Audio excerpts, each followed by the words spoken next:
So the scribes and Pharisees are upset at Jesus, probably mostly because he scattered the money changers and cast them out of the temple and was acting like a boss, which he was and is. But they didn't see that. They saw only his humanity, and they didn't want to see his divinity. They didn't want to see his role as Messiah. So they ask him, by what authority are you doing these things?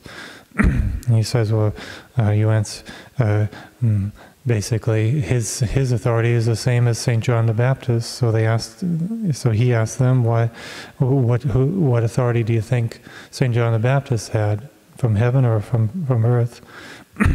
And they wouldn't answer him, even though they must have known in their heart that St. John the Baptist was sent by God, and he had authority directly from God, from heaven, and not from the scribes or the Pharisees.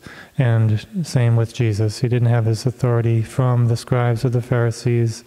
He didn't even go to school. He didn't get a diploma from the Pharisees saying that he was a rabbi, and yet he knew more than all of them, and they knew that. They couldn't refute his immense wisdom. So Jesus had his authority from the Father, and we see the importance of authority, how all authority comes from God, as St. Paul tells us, all authority, and we need to recognize that,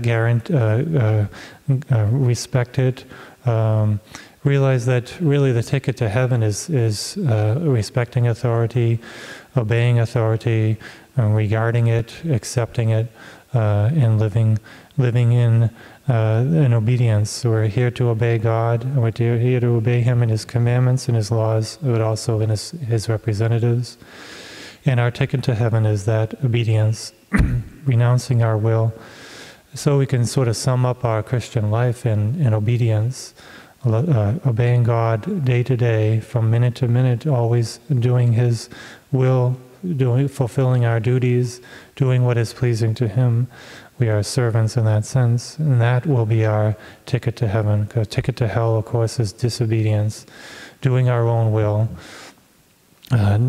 disregarding the laws of God. So authority is important. It's the way God created this world, and it is the way, the fact of life that we must accept, and realize that we will be rewarded on our obedience, and our servitude will be rewarded and punished according to our observance of the commandments and of authority.